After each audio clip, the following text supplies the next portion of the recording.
2B!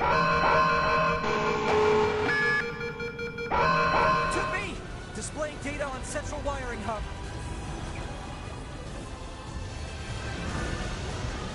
Let me ask you a question. Do you like bullet hell games, 3D platformers, 2D platformers, hack and slash games, and action RPGs?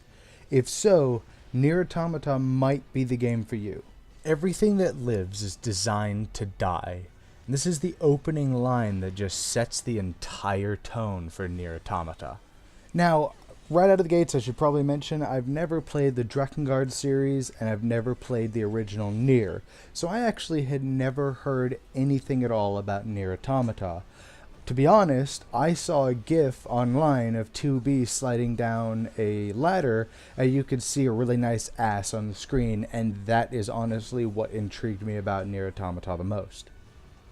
At that point, I decided to check out the demo that was on the PlayStation Network, so I downloaded it and played it, and I realized that actually, while 2B's butt is still really nice, the game itself was really cool, and it was very reminiscent of another game that I really enjoy, Bayonetta, and then it occurred to me, Platinum Games also made Bayonetta. Nier Automata takes place in the year 11,945, after a group of aliens have invaded the Earth with a group of machines, and they pushed the remnants of humanity to the moon, and they've kind of been there ever since. So the group of humans that are now left on the moon created a group called Project Yorha, and developed these androids to be sent to Earth to try to fight back and take back the Earth from the aliens and the machine menace in order for, humanity to eventually take their place back on the Earth. This, however, obviously being the year 11,945, has taken quite some time. You take control of Yorha Unit 2B. She's a combat android that's been sent to take down a Goliath-class android. And through a bunch of issues that wind up happening, you wind up coming in contact with Yorha Unit 9S, which is a reconnaissance android. And then you guys wind up getting together. You're told to, these are your objectives, and you guys go along your merry way together trying to achieve said objectives. The biggest selling point of Nier Automata is hands down 2B's butt and the combat. The combat in the game is, of course, it's a Platinum game. You knew the combat in this game was going to be outstanding.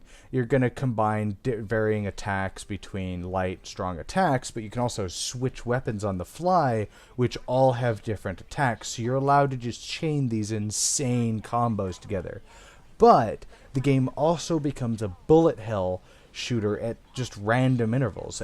You'll be fighting monsters, and then suddenly the perspective shifts, and now you're in a bullet hell, and then boom, it shifts, and then now you're playing a 2D side-scrolling platformer while you're still fighting, and then boom, it transforms into a twin-stick shooter, and it's constantly adjusting, and it's not as extreme as I'm making it sound, but usually as long as you're progressing the story, usually every 20 to 30 minutes, your perspective is changing, and the style that you're playing the game is totally different, and that is incredible. To be honest, I did not think I was going to like it as much as I did.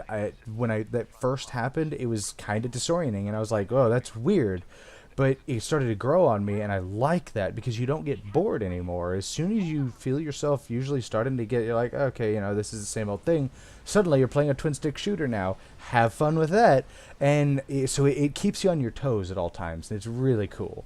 So with the story of Nier Automata, there's 26 different endings to Nier Automata, 4 of which are actually relevant. The remaining 22 endings are just little gag endings where you're told to go one way and you say screw you and go the other way, and you get a little line of funny text and stuff like that. But the 4 main endings, they wind up leaving you at some point where you really start thinking about what it means to be alive, because throughout the whole course of the game, without spoiling anything, you're an android. You're android model 2B or 9S or A2, which is later on down the road. And you're an android, but you're talking about these machines that you're destroying and you're killing as though you're not really just a more advanced version of that. So it really starts drilling home like what it means to actually be alive. And it's one of those games that it'll have you thinking at some point. Even far after I beat the game and I was on to playing a different game, I was still occasionally that thought would cross my mind of something that Nier Automata made me think about. Not to mention, in the beginning of the game, all of these machines are portrayed as automata. They are there to kill you. That's their sole purpose. They're automated things. But then you very quickly find out that they have personality. They're afraid of dying. They're trying to protect the younger robots. And it just kind of shrugged off as, oh, they're just mimicking human life. And it's just everything fits together so well. On that same note as the multiple endings, first time you play through, you're going to play as Yorha 2B, which has a really nice butt. And she's very combat heavy. She's a combat android. Then you beat the game, and you're going to go through and you're going to play through the same exact game, but as 9S, which for the most part is exactly the same story, except for a few parts where the story diverges. But ultimately you're telling the exact same story, because 2B and 9S are usually always together throughout the story, but he plays totally different. But after you beat it a second time, now you get to play as A2's gameplay, and she plays 100% different, and she is a whole new story. And then after you beat it with A2, which again is a whole new part of the story that continues after 2B and 9S's story, then you have a chance to get the fourth ending, which I'm not going to bother spoiling. So the game has plenty of content. So there's no shortage of content. I'm pretty sure I logged 80 to 90 hours of gameplay into Nier Automata.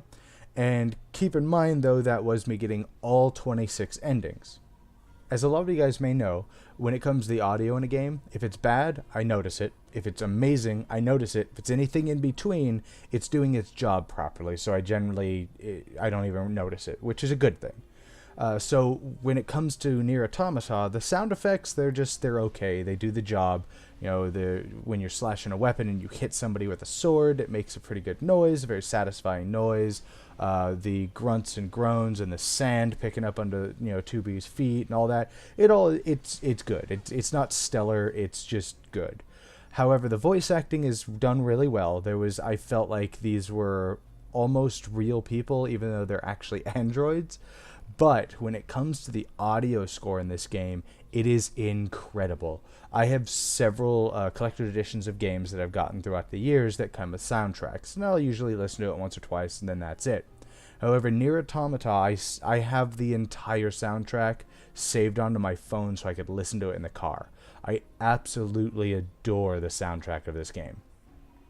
There's so much about Nier Automata that I can talk about that this video would be 2 hours long. There's things like the upgrade system, where you have a motherboard that you plug in upgrades that you want, like increased damage or increased drop rates or more defense or whatever. Make your weapons have like a shockwave to them.